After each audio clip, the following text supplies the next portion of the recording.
His job is to make sure that Colorado is safe, that Colorado doesn't become a national hotspot, that we have the most up-to-date information on this pandemic, and now figuring out how to ease Colorado back into normal life. It won't happen overnight. Governor Jared Polis says it will be a gradual transition. Now, in just the last 2 hours, I sat down with Governor Polis to see how he is faring during this crisis. He calls some of the decisions he's had to make gut-wrenching, and for a man who calls himself analytical and not emotional, today he got emotional when a reporter asked him about his stay-at-home order, and some comparing that to Nazism. As a Jewish American who lost family in the Holocaust, I'm offended by any comparison to Nazism.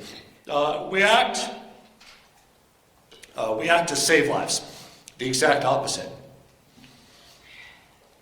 of the slaughter of 6 billion Jews. Yeah, tonight he let that go. He said, we're all frustrated and tired, and he says that thinking is absurd.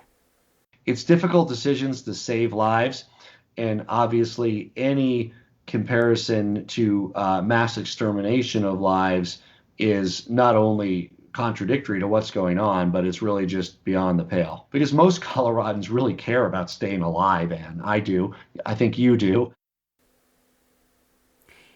And he says he's working to keep his composure for his state, even his own kids who are 8 and 5. He knows the stakes are high. I think the people of Colorado want the governor to be burning the candle on both ends. I am. And there's a lot of decisions that need to be made every day of the week. Well, there's really not much time for sleep. I think I'm just so exhausted I sleep well, and but I don't get enough of it.